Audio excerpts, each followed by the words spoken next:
The Kansas City Chiefs took down the Bengals, the Cowboys being upset at home by the Saints.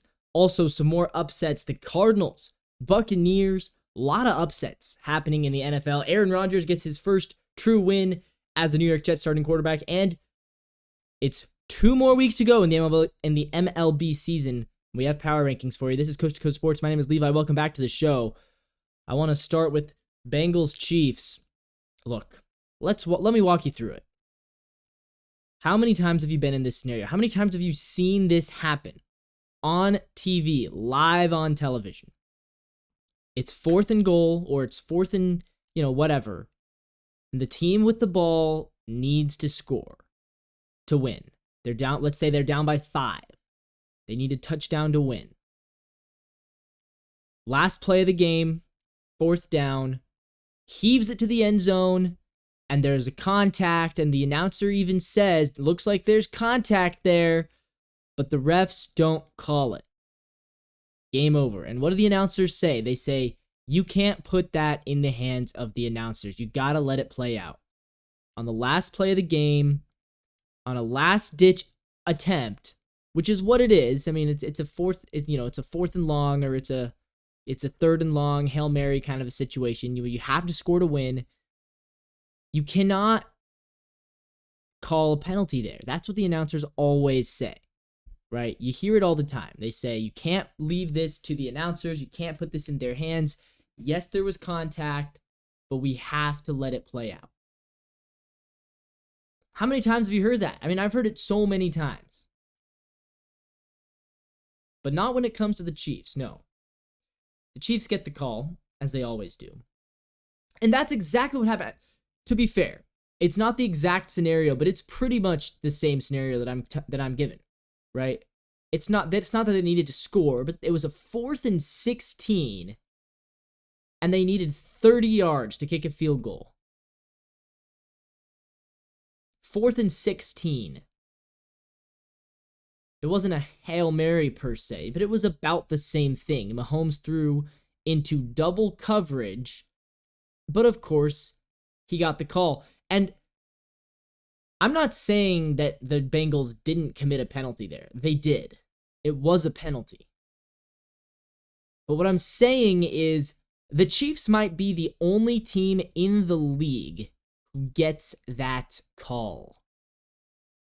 Every other team, the excuse from the refs, and it's not an excuse, but from every other team, what are the refs going to say? What are the announcers going to say? They're going to say, yeah, there was contact, but we got to let it play out. We're not going to insert ourselves into the game's biggest play and breathe life into the team that's losing simply because it was on a 4th and 16, of course there's going to be contact. So yes, it was a penalty, but the Chiefs might be the only team in the league who get that call. It was a late call too. Look, they weren't even going to call it. And then all of a sudden he remembers, oh wait, it's the Chiefs. I'm not saying the league is rigged, but I'm saying there is incentive for the Chiefs to win. There is. There's incentive for the Chiefs to win these games. Mahomes, Kelsey, Taylor Swift, these are the faces of the league. Yes, Taylor Swift is one of the faces of the NFL. It's crazy, but it is. Andy Reid, maybe the only coach that's doing multiple commercial deals. He's on the State Farm, he's on the Burger King. Harrison Butker, love him or hate him, he's easily the most well-known kicker in the league. The Chiefs are the face of the league. They are the faces of the league. And there is incentive for them to win. I think there's incentive for them to make the Super Bowl. I think there's incentive for them to three-peat. And again, I'm not saying that it's rigged. I'm not saying that it's scripted, but I'm saying on these close games that are decided by an inch of a toe, games that are decided by a 4th and 16 pass interference call to put them in field goal range, on these close games, there's incentive to let the Chiefs win. There's incentive to help the Chiefs win. And it's little things like that that make the biggest difference.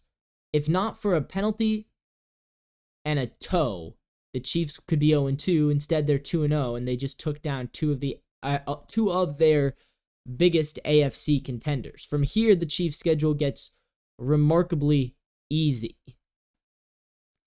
So they are likely going to go on a bit of a run here.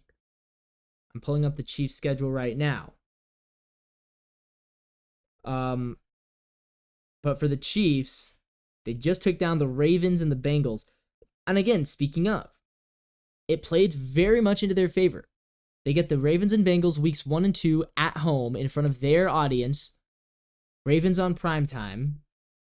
The Bengals always struggle early in the season. Always, without fail, struggle early in the season. So they got maybe their two hardest games at the two best times. They play the Falcons next week. They will win that game. Then the Chargers, tough game, but they will probably win. Then they host New Orleans, who look good, but again, that should be a win.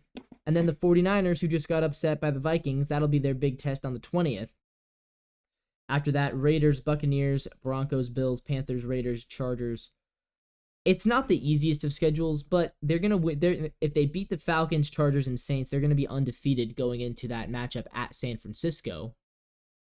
If they beat them, they get the Raiders, then they'll be 7-0. Tampa Bay will be tough, but they should win that game, as well as the Broncos. They could be 9-0 when they head to Buffalo on November 17th. That's not within the question. There's some tough games on there at Los Angeles, at Atlanta, at San Francisco, and hosting Tampa, but they will be favored in all of those games. They will be, because it's the Chiefs. Meanwhile, the Bengals falling to 0-2. Luckily for them, the Ravens are also 0-2. But the Steelers are now 2-0, and the Steelers have kind of grabbed a commanding lead in that division. The Bengals have some easier games coming up. They get Washington, then the Panthers, so they should be 2-2, and then they play the Ravens. That'll be a big game. I think they can beat the Ravens at home, but you never know. If they win that, they'll be 3-2. Then they get the Giants. They can move to 4-2. Browns will be tough, and then the Eagles will be tough. Let's say they split those 5-3. Then the Raiders, Ravens, let's say they split those 6-4. Chargers could get them, but let's say they don't, 7-4. Then the Steelers is a big game on December 1st. Let's say they win that, they get to 8-4. Maybe lose to Dallas, beat the Titans, so now they're 9-5.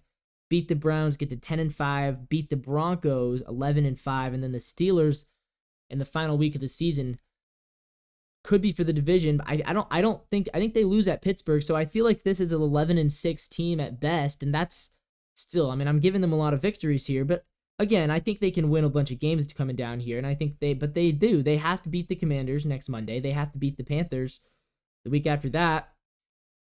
And then that Ravens game is going to be big as far as control of the division goes. If they lose to the Ravens, they beat the Giants, they can still be 3-3 going into kind of the middle of the season. But if they're 3-3 going into Browns-Eagles, that is going to be tough. And then let's say that turns into 4-4. Maybe the Ravens hand you another loss, 5-5. If the Chargers get to you, the Cowboys, there are a bunch of losses potentially on that schedule. I don't want the Bengals to become irrelevant. I'm worried that this is kind of the beginning of them falling to irrelevancy. Last year they won 8 games. This year, I think 11 is probably their hard cap right now. Maybe, I don't think they can get to 12. That would be 12-3. They don't look like a bad team. They just don't look like the same team. Their defense is still good, but they're going to lose Jamar Chase and T. Higgins this offseason, and then what's going to happen? They already lost Mixon, and they can't run the ball anymore. Zach Moss is not nearly the runner that Joe Mixon was. Gesicki I like as a tight end, but he's old. He's not going to be around forever. My fear is that Joe Burrow is going to turn into Matt Ryan in Atlanta after he lost all the weapons, and it's going to be a great quarterback surrounded by nothingness, and they're just going to be kind of an irrelevant team, which is weird to think about. But that's kind of where I'm at with the Bengals right now. Meanwhile, the Chiefs, they're gonna cruise this division. So let's talk Saints Cowboys. That was an embarrassment. Cowboys, after their last home game, remember, was the Packers game in the playoffs. They just got destroyed. And they got destroyed again. How about Alvin Kamara? Okay, Alvin Kamara almost single-handedly won me my fantasy football game. He didn't, unfortunately. I think I'm still gonna lose. But Alvin Kamara played out of his mind. And I think we forgot about him a little bit preseason. I think I ranked him like 8th or 9th as far as quarterbacks go, or as far as running backs go. Right now, he's been the best running back through the first 2 weeks of the season. He has been really, really impressive. I mean, absolutely a stud. Yesterday, 4 total touchdowns in the 44-19 win. In the first quarter, a 5-yard run, then a 57-yard touchdown pass, then another 12-yard run in the second quarter, and then in the third quarter, another 7-yard run. So Alvin Kamara had 4 touchdowns, 3 on the ground, 1 through the air. He goes off for 115 rushing yards, 65 receiving yards. Seriously, have a day, Alvin Kamara, man. But the Saints look good through 2 weeks. Granted, against the Panthers and against a Cowboys team that I don't know how good the Cowboys are. I still kind of haven't decided. I still think they're a playoff team. I think they're a wild card team. But the Saints, all of a sudden, they are starting to move into that contender status. I think preseason we kind of had them as like, are they going to fire their coach sort of a team? I put them at 7 wins.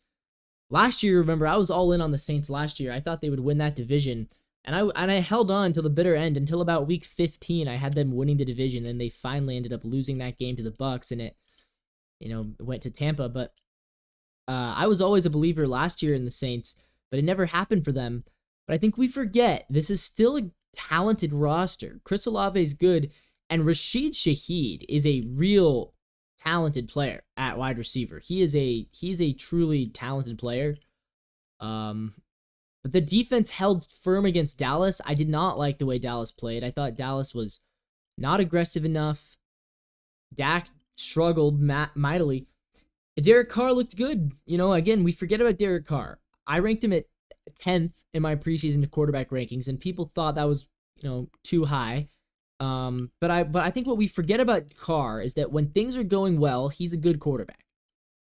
And this Saints team has a bit of a 2022 Vikings feel to it, where the Vikings 2022 they had been mediocre for a couple of seasons. They got a new coach in O'Connell, who was also the new offensive play caller.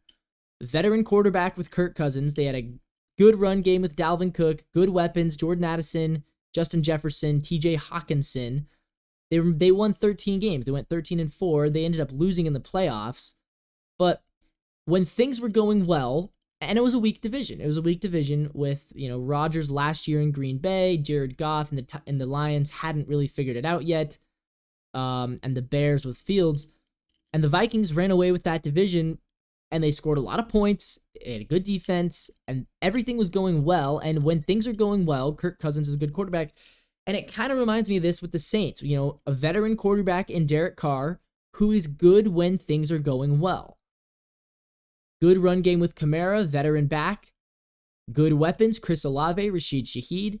Good defense, and a new play caller, not a head coach, but Gary Kubiak, their new offensive coordinator, looks like a absolute steal. The Saints scored on their first 15 possessions. It took an interception from Derek Carr in the third quarter. They scored on every possession against Carolina. They dropped 47 on them, and then they scored another 44 on Dallas. And they scored on their first 5 possessions against Dallas. 5 touchdowns on each of their first 5 possessions. And again, Derek Carr looks good. Right now, he's probably the second best. The only quarterback that I've been more impressed by is Baker. So yeah, the Saints, they could be contenders. I need to see a little bit more. Again, I'm not going to completely go all in on the Saints yet. But I think they could definitely pull off a winning record. They could definitely make it to the playoffs.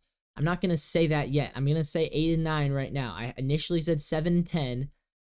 Right now, I'm going 8-9 on the Saints. So could it be better? It could, but I need to see a little bit more against some defenses that I'm a little more, because again, Cowboys, I don't know how I feel about the defense. They looked great against a not amazing Cleveland team, but then against the Saints, their defense imploded.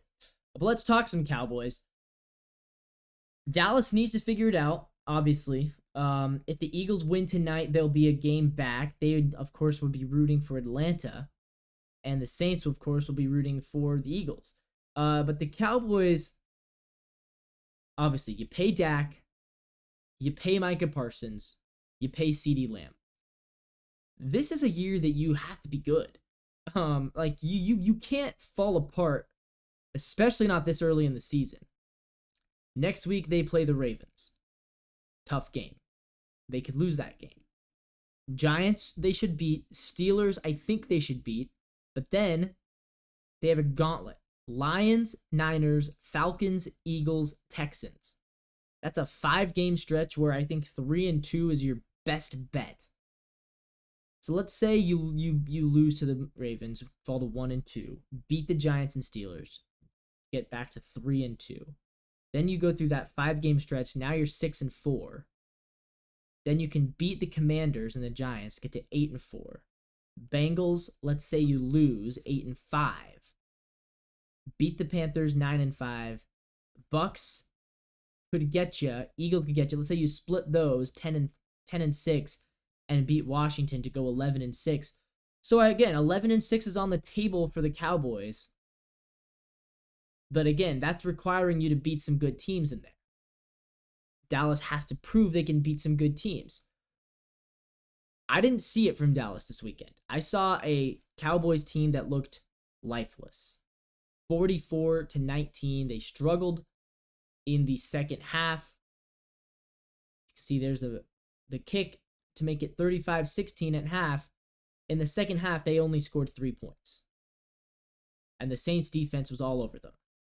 And Dak played poorly. The highest paid quarterback in the NFL. How did he do? Against a Saints defense that is good, but nobody thinks the Saints defense is a top 10 defense in the league.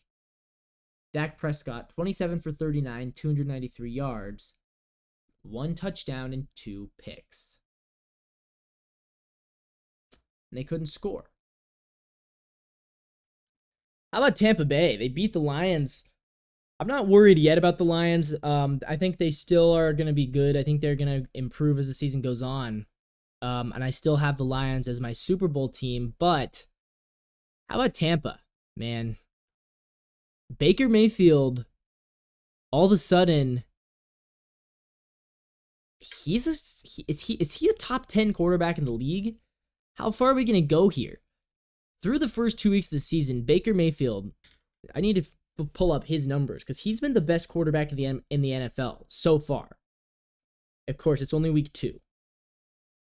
But Baker Mayfield is having a season.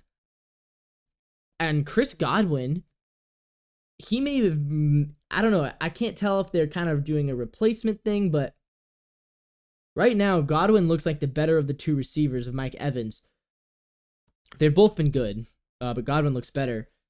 And the defense, balling out. Todd Bowles has got that defense covered. So with the Bucks, they could totally make a run again. And I picked the Falcons to win the division, and I think I might regret that. Again, the Bucks might make me regret it. Now, to their credit, their defense really balled out. Jared Goff did not play well. So far, 2024, here's Baker Mayfield's numbers. 2-0 record, 36 for 49, 73.5% completion, 474 yards. He leads the league with 5 touchdowns, just the 1 pick. 129.1 QB rating, 69.3 QBR, 48 yards lost on 6 sacks. And on the ground, 1 rushing touchdown, 55 rushing yards, on pace to have his best rushing season of his career. Jalen McMillan, the UW guy, looks good as well at receiver. I think the Tampa Bay Buccaneers could be for real. Beating the Lions, that's a statement win. To win at Detroit, that is a statement. And again, Goff did not play well. Goff needs to be better. he needs to get this thing figured out for the Lions, because if they want to be a Super Bowl contender, you better watch out. The Bears look like they have a great defense. The Packers look good. And the Vikings look good in their own division as well. The Lions so far are 1-1. They're tied for last place in the division. Again, it's very early in the season, but the Lions need to figure it out. Meanwhile, I think Tampa versus Atlanta versus New Orleans, this could be a fun division to watch, actually. The NFC South could actually be a fun division to watch this year. We've seen the past 2 years, the NFC South has basically been unwatchable. And even last year, we all kind of knew that Tampa maybe didn't deserve to be in the playoffs. They won 9 games. They did win a playoff game last year, and they look better. They look like they've improved in the offseason. Baker looks like he is efficient. He's a leader. He loves being in Tampa. He looks like a true franchise quarterback right now. I hate to overreact after 2 weeks, but he looks good. And so do the Bucs. So at 2-0, Tampa Bay, they made a statement with that win. So the Jets finally with their first win with Aaron Rodgers at quarterback. Technically not his first win as a Jet, because technically week 1 last year they won and he was the starter, but he only played 4 snaps.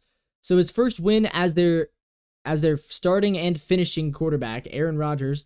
And again, they should have won. The Titans are a bad team. The Titans defense is underratedly good.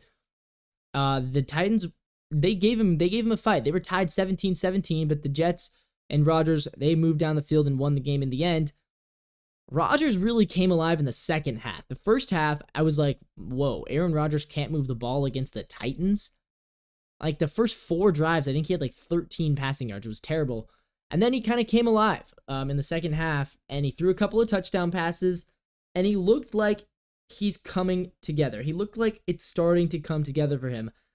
I think there's still a lot more growth that Aaron Rodgers is going to have to go through this season. I think he is going to have to really start to get more comfortable throwing out of the pocket. I think he's going to have to become more comfortable throwing to some guys that he doesn't really know. And he needs to get that arm going. He still only threw for 176 yards, 18 for 30, but the 2 touchdowns is huge. And I think we're starting to see that Aaron Rodgers of old return. I wouldn't say it was vintage Aaron Rodgers. I would say, though, that he looked much better, and especially in the second half, things started to click for him. Things started to click. Things started to get better. And I could actually see the Jets now. I can see the vision. Because the vision with the Jets is good defense, good run game, and let Aaron Rodgers do the rest. Let him be the leader, and let the rest of the team do the rest. I picked them to make the playoffs. I'm standing by it. They have to win next Thursday. They have to win against the Patriots on Thursday. Got to clean up against an easy division opponent. At least we think they're easy. They beat the Bengals and played a very close game against Seattle, but still. Got to clean up house against the Patriots and win that game. Meanwhile, the Titans, Will Levis looks atrociously bad. He did throw a touchdown, but he also threw a pick. 19 for 28, 192 yards. At this point, I'm out on Will Levis. Maybe he can improve. I'm kind of out on him, though. I just don't think he looks good. I think he throws a really bad football. He feels like a backup to me. And again, maybe I'm just not watching enough Titans football. Maybe I need to respect him a little bit more. The Titans, though, feel like a bottom 5 team. They feel like a team that could be drafting a first-round quarterback next year. The Jets could also be drafting a first-round quarterback next year. If Rodgers decides to retire. Look at that play. I mean, seriously, Will. Seriously, you can't do that. You cannot do that. The Jets get the ball back on that turnover. And yeah, I mean, look, early in the game, Rodgers looked tense, timid, not great. That play right there, that was not good. He didn't even know where to throw the ball to. He looked very rusty still. But he started to pull things together as the game went on, and I think we're going to see a lot more of that. As the season goes on, I think we're going to start to see Rodgers look more and more comfortable back there. Yes, he's 40, but I think he can still throw a really good football. We just have to see it. So the Rams, I'm trying hard not to overreact to this one. I picked the Rams to win the division. I picked the Rams to win the West. I still think they can, but the West looks a lot more competitive this year, and the Rams are off to an 0-2 start. Look out for Arizona. Marvin Harrison Jr. putting the league on notice, 2 touchdowns, 160 yards. He looked phenomenal. Kyler Murray with a perfect passer rating in a big upset win. Arizona now 1-1. They could definitely be a fringe contender. Not even a fringe contender. They could be a legit contender this year. That play kind of set the tone right there on 4th and 2. The Rams went for it, missed it. Stafford did not play well. Stafford looked old yesterday.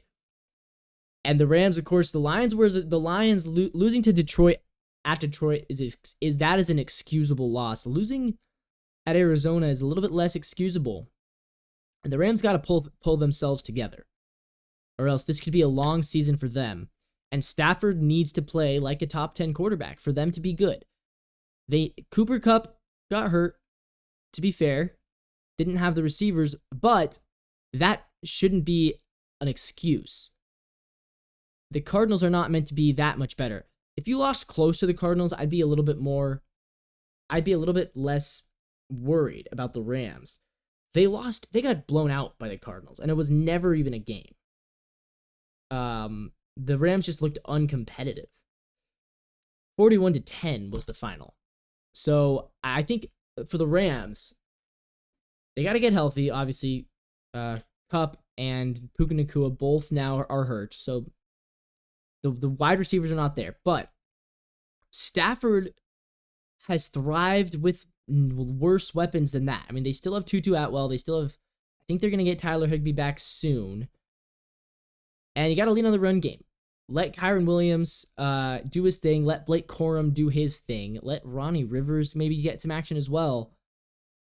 But it's tough because when you have a quarterback like Stafford who isn't all that mobile, and Stafford's bread and butter is those deep passes over the middle to his guys. And when you don't have the guys to throw to, you lose that bread and butter. Stafford's not going to be able to run around back there. He can't make those plays happen. He needs his targets. And when they're hurt, it is going to be tough for him. But the defense really has to step it up. The defense, I thought, looked not great. When it mattered against Detroit, the defense crumbled. And now against Arizona, the defense just couldn't get their act together. I mean, look at Kyler Murray. He diced them up. He looked great. He looked like the number 1 pick that he is. Marvin Harrison looked like the number 3 pick that he is. Look at that throw. That was a great play right there to Marvin Harrison Jr. It's crazy because he's so small, but Kyler's shifty. He gets around, and he does throw a good football. He's tiny, but he throws a great football. And yesterday, he commanded that game. The Rams never stood a chance. So another team that got upset, Baltimore going down to the Raiders. A weird game because the Ravens won. The Ravens were leading pretty much the entire game. But the Raiders came back. The Raiders were down 23-13. They took a 26-13 lead in the fourth quarter.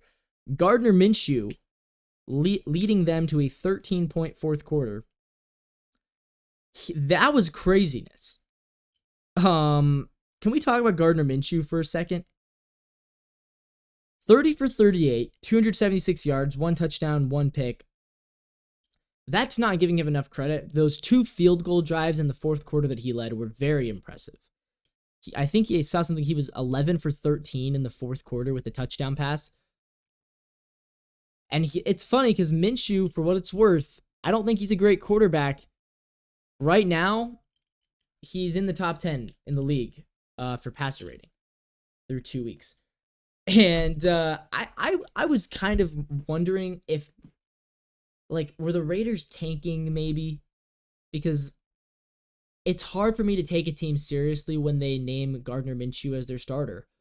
But to their credit, they're 1-1, and whether or not that was the intention of the front office, Max Crosby, Devontae Adams, Brock Bowers, 98 yards, 9 catches for him.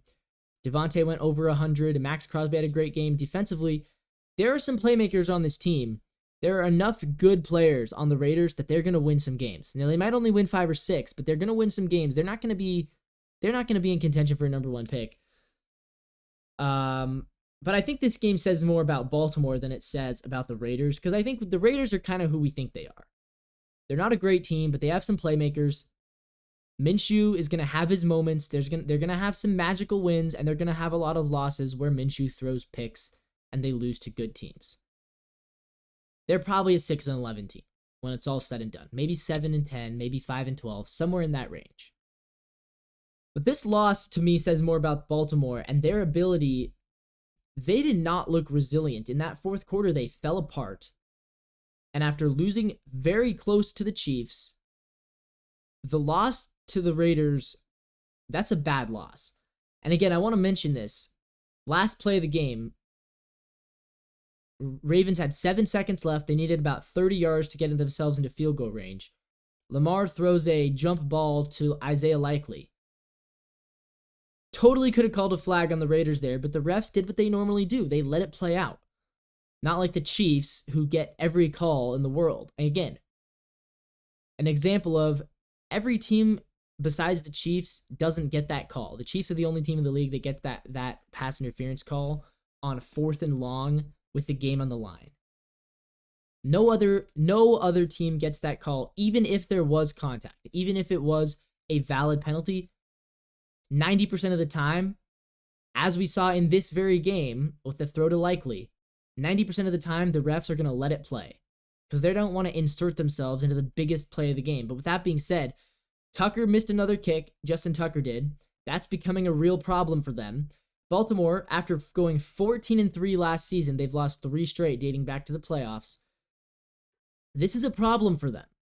We are officially in Ravens problem area. They're 2 games back of Pittsburgh. They're a game behind Cleveland. I picked them to be a wildcard team this year, but I'm not fully sold on the Ravens right now. I think this team could definitely miss the playoffs if things go poorly, if things continue to go south. Starting 0-2 is really tough, and next week they have to play Dallas. That's a must-win game, I think, for them. They have to beat Dallas. They can't. If they start 0-3, they're probably cooked. If they beat Dallas, that gives them a much better chance, but Dallas also needs to win because they're 1-1. So I guess we're going to learn a lot about both the Dallas Cowboys and the Baltimore Ravens next week. Are either of these teams the same as they were last year? But the Ravens, in week 1, they looked like a good team that lost to a better team. Week 2, they looked like a mid team that got beat by a bad team. That's what they looked like. I need to see a little bit more from Baltimore, but man, I'm worried about the Ravens. But I am kind of happy because I said I didn't think they'd be as good this year. I predicted them to win 10-7, to be a wildcard team, and to lose first round of the playoffs. That might have been. They might not even be 10-7. They may be a 9-win team, maybe an 8-win team right now. That's what I see from the Ravens. We'll see though. We'll see. Long season ahead. Now speaking of NFC West upsets, how about the Vikings taking down the 49ers 23-17? Sam Darnold playing well. Do I think it's going to last? No. But so far, so good in Minnesota. Justin Jefferson had another big game, and the 49ers looked bad. That was one of the first games in his career that I have thought Brock Purdy truly did not play well. I think Brock Purdy's a good quarterback. I think he's on top 10 trajectory. I wouldn't put him in there yet. But I think he's a good quarterback. But he kind of imploded in that game. As a Seahawks fan, it makes me feel a little bit better. Brock didn't look good. A couple of interceptions. And of course, that's what happens. I mean, you're missing CMC, and everyone was all high on Jordan Mason after his great game against the Jets, but Jordan Mason was a non-factor against the Vikings. There was a lot of pressure. The O-line did not look impressive for the Niners, to say the least. The Vikings defense, very impressive. Stephon Gilmore is legit over there in Minnesota. Look at that. That blocked punt, that hurt a lot. That really hurt the Niners. That blocked punt did. But Sam Darnold played well, to his credit. Sam Darnold looked good. That's the second week in a row. The Vikings dismantled the Giants 28-6. And now, with this win over the 49ers, they're 2-0. They're leading the division right now. Again, do I think it's going to last? I happen to not. Because I've seen this story from Darnold before. Remember, 2 years ago with Carolina, the Panthers started 3-0, And everyone was like, whoa, is this the new Sam Darnold? Is he going to be good now? Is he going to win the South? And then they lost like 7 straight. And then they benched him for PJ Walker. So I'm not all in on Minnesota. I need to see it for about a month before I can really believe in Sam Darnold leading any team to the playoffs. But it's been a great start. They took down the Niners. Darnold was on the Niners last year, remember. You'd think that Kyle Shanahan would be able to exploit his weaknesses, but he didn't. He wasn't able to. And the Vikings were able to exploit Brock Purdy's weaknesses. Darnold looked like the better quarterback against Brock Purdy, and so far Brock Purdy is off to a very, let's say, pedestrian start to the season. He's off to a very pedestrian start to the season. I haven't been all that impressed by Brock Purdy this year.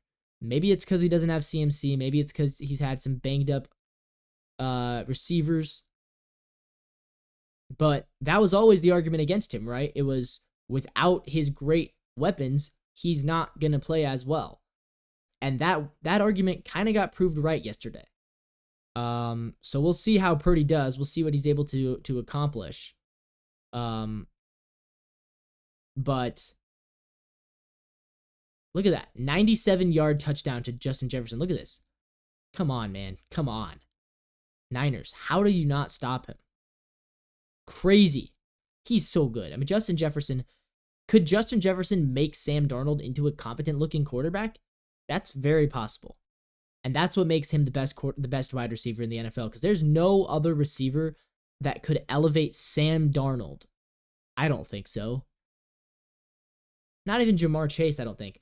I really do think Justin Jefferson, he's very clearly maybe Tyreek Hill. Him and Tyreek are the two. Those are the two best receivers in the league. The Packers and the Colts, man, I was wrong about this one, and I may be wrong about the Colts. I was very high on the Colts, at least compared to other people were. I was high on the Colts. I said they'd be a borderline playoff team. I thought they would have a winning record. I thought Anthony Richardson was going to improve, and he still could. There's still a lot of time left for Anthony Richardson to improve. But when you get outplayed by Malik Willis, there's a problem. There's a problem there. Malik Willis, 12 for 14. He was efficient. He didn't throw the ball much. They really leaned on the ground game. They leaned on Josh Jacobs in the ground game. And Malik Willis outplayed Anthony Richardson. Green Bay's defense looks good. But I'm not sure if that was them playing well or if that was Richardson playing poorly. But I'm kind of back on the Packers now, and I'm kind of out on the Colts. This is two young quarterbacks, one who I think is on an upwards trajectory, the other who I think is on a downwards trajectory, in Malik Willis. But Willis, all of a sudden, with his first career win, he was 0-3 in Tennessee, finally wins a game in his career, 1-3. We'll see if Jordan Love returns next week. It sounds like he could return next week, although I think it might be smarter to just let Malik Willis take the reins. Next week, I think they play the Vikings, I believe. Let's look at their schedule. They do. They play the Vikings next week. So, no, Titans. So they play the Titans.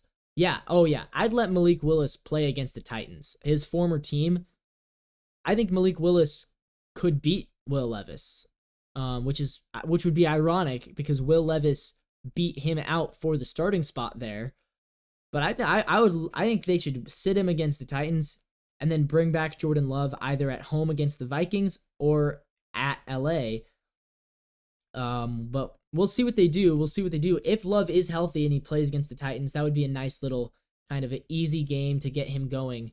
Because I think Jordan Love at 80% can beat the Titans.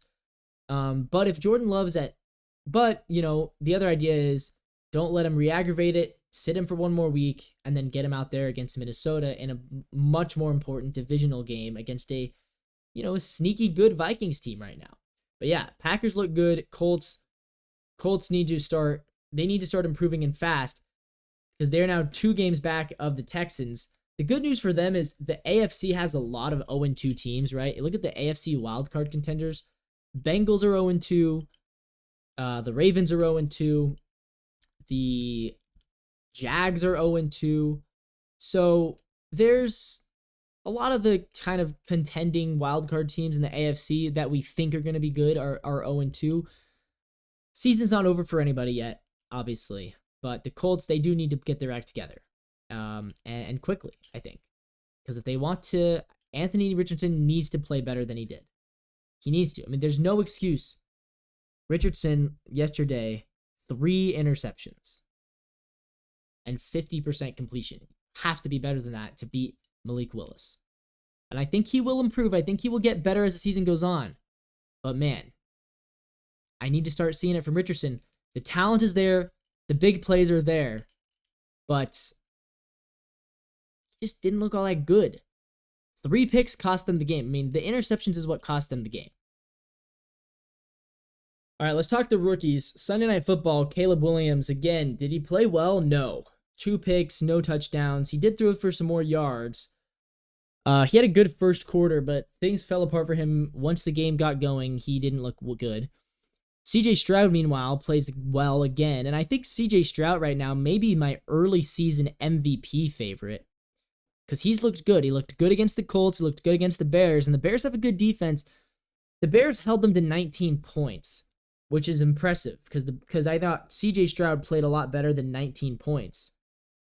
But yeah, the Texans are affirming to me that they're a good team. And the Bears are affirming to me that I think they're about a year away. Because I think if Caleb did the Mahomes thing where he was like immediately good, then I could see the Bears being a truly contending team. I think it's going to take him about a year. I think they're about a year away, which is fine. Houston looks like this could be their year. CJ Stroud last night, 260 yards, just the 1 touchdown to Nico Collins. It was a great one. 23 for 36. But he's yet to turn over the football this year. Playing very well. And I think if the early season was, and what I said at least, I thought you're watching Lamar versus Mahomes versus CJ for the MVP award. Out of those 3 guys, CJ's been the best. Now, I'm not saying he's been the best quarterback in the league, because that would be Baker Mayfield, that would be Derek Carr. But compared to the other guys who we think are legitimate MVP contenders, Stroud's been the best of them. He's been better than Mahomes. Mahomes didn't even play well against the Bengals. He's been better than Mahomes. He's been better than Lamar. He's looked really good. Year 2 for him. Could he make that year 2 jump, win the MVP? I could definitely see it. And then, yeah, for Caleb, 23 for 37, 174 yards, 2 interceptions, no touchdowns. So, again, another week of Caleb Williams not playing all that well. He completed some more passes. He did throw for over 100 yards this time. Good for him. But we got to start seeing Caleb look like Caleb, and we haven't seen that yet. I saw, especially, like I said, give him credit. The first quarter, he looked very clean. He looked very comfortable. But as the game got more intense, as the game got more, like the longer into the game, he struggled more. He struggled more and more. He got less accurate. He got more wild with the football, threw a couple of interceptions, and things got rough for him. So Caleb Williams, for a number 1 overall draft pick, generational talent, it takes time for everybody in this league. Nobody gets by easy in this league. Nobody. And the other rookie quarterback, Jaden Daniels, finally wins a game. Weird game for the Giants and the Commanders. The Giants becoming the first team in NFL history to score 3 touchdowns, not allow a touchdown on defense, and lose in regulation. It's happened before, apparently. A team lost 24-21. They allowed 7 field goals and then lost on a field goal in overtime. But this one was a regulation win because the Commanders, again, 7 field goals for the Washington Commanders. The Giants, 3 touchdowns, but they missed. The Giants went for 2, all 3 touchdowns, because Graham Gano was hurt. And they missed their 2-point conversion all 3 times. They would have had to make it twice to win. If they would have made it 2 out of those 3 times, they would have won 22-21. If they would have made it 1 of the 3 times, they would have still lost 21-20. If they had just had a healthy kicker, it would have been tied 21-21. They would have at least got to go to overtime. Daniel Jones didn't even play poorly. He was 16 for 28, 178 yards, 2 touchdowns, 32 ground yards. Devin Singletary, 95 yards on the ground. And Malik Neighbors, rookie wide receiver, 127 yards, 10 receptions, and a touchdown.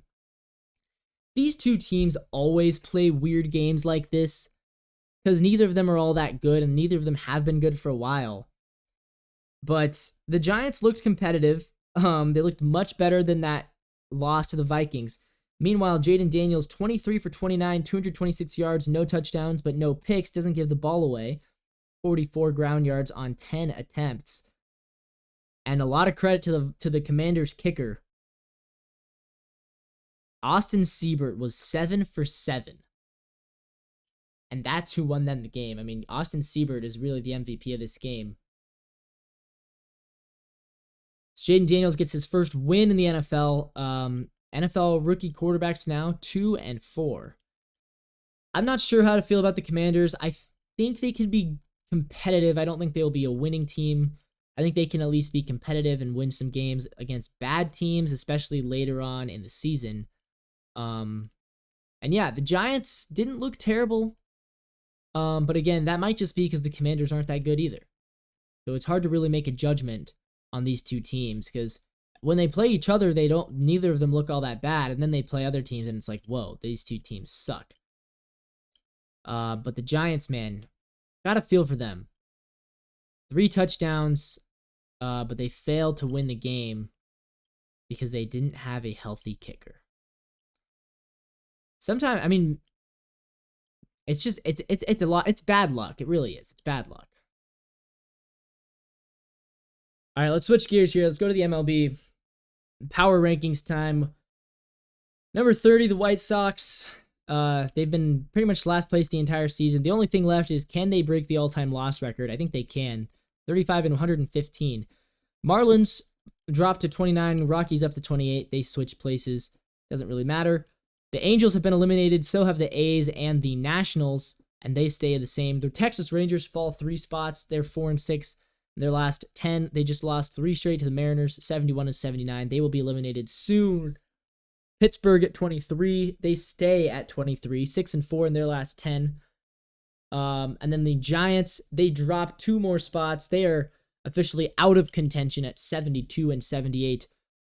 The Reds move up 1 spot, and the Blue Jays move up 4 spots from 24 to 20. Despite being 5-5 in their last 10, they've just been slightly better than all the other teams at 72-78. They've won 3 in a row. Tampa Bay at 19, St. Louis at 18 stays the same, and Boston at 17 also staying the same. They're not technically out of it yet, but Boston is essentially out of it. They're 4.5 back of the Twins with 12 games to play. Chicago Cubs, it's number 16. They dropped 2 spots. They are pretty much out of contention as well. At this point, they're 3 above 500. The Mets are 13 above 500. So the Cubs are 5 back, 5-5 in their last 10. They had that miracle little run with Taylor Swift and the Candle, but they're pretty much out of it. Seattle and Detroit are not. So here's where we get to the interesting thing. Detroit and Seattle are both 2.5 games back of the Twins. The Twins have the tiebreaker over both teams, though, so really they're 3.5 back. They have to pass the Twins. They can't just tie them. They have to pass them. But the Twins are giving them every opportunity to have hope. Because the Twins at 79 and 70 are 4-6 in their last 10. Detroit and Seattle are both 7-3 in their last 10. I feel like one of these teams could get in over the Twins. I would still lean Minnesota, though. Braves and Mets at 11 and 12. They're currently tied for the last wildcard spot in the NL. The Mets were 7th last week. They dropped 4 spots after losing their 9-game winning streak. Still, though, they are tied with Atlanta for that wildcard spot. That's going to come down to the wire. Do they play each other? Oh my gosh, I hope they do. Can we look at the Braves' schedule? Who do the Braves have rest of the season? They get the Dodgers today in the 4th game of a 4-game set. Then they got the Reds, Marlins, and then, yes, the Mets, Royals. So the second to last series is Braves Mets. That series likely determines who gets the last wildcard spot in the NL. Remember, last week we were talking, could the Mets catch Arizona? Could the Mets catch San Diego? Now they have to hold off the Braves. It's very close between those two teams. I think the Braves would still be more fun to watch in the playoffs than the Mets, but they both be fun. Astros at 10, they move up one spot, 13 games above 500. They hold a 3.5 game lead, no, a 4.5 game lead over the Mariners in the West. They have just about clinched that division with 12 games to go, 5.5 back of the Yankees. So the Yankees, they're pretty much out of the number one seed mix at this point. Royals at 9, they move up 3 spots. They've had a nice week, 7-3 in their last 10, 82-68 overall, 5 games back of the Yankees, 4 back of the Guardians. So again, they're still technically alive for their division, but most likely they're going to be the number 2 wildcard team, although they're now only 2 back of the Orioles. So all of a sudden, Baltimore could slip up, and if they do, the Royals could claim that number 4 seed, which would also give them, remember, number 4 seed gets to host a playoff series. The Orioles have to play the Twins, Yankees, Tigers, Giants. So that's not easy, right? That's not an easy schedule because the Twins, Tigers, and Yankees all above 500 teams. So if Baltimore continues to struggle, the Royals could put themselves in play still for hosting a playoff series, which would be huge for them because they have been so much better at home than on the road. D-backs at number 8, they move up one spot at 83-66. 5-5 in their last 10, 7 back in the NL, 5 back of the Dodgers. Then we got the Orioles at number 7. They slipped to 7. This is about as low as they've been all season. But 3-7 in their last 10. They just lost a series to Detroit. They're 3 back of New York, so they're still alive in that division, and they still play the Yankees. So that series is going to be a huge one. Baltimore against the Yankees next week. That's going to be a massive series for playoff implications. Padres up to number 6. This is the highest they've been all year. At 85-65, they have officially reached the 20 games above 500 marker, and they are still only 3.5 games back of the Dodgers. Could they catch the Dodgers? I don't think so. But they're still technically alive in the division. I think if you're at 3, you're still alive, and they do play the Dodgers this week. So this is going to, or no, not this week. They play the Dodgers next week. So that series will pretty much decide whether they win the division or get a wild card, but they are pretty much locked into a wild card. They have a tough schedule, to be fair. They got 3 against Houston. The White Sox is easy, but then Dodgers and D-backs to close the season out. So they have 3 tough opponents, but if they can navigate those 3 tough opponents, they could definitely find themselves with that top wildcard spot, or potentially if they sweep the Dodgers, not likely but possible, they could win the division still. Guardians at 5, they remain at 5.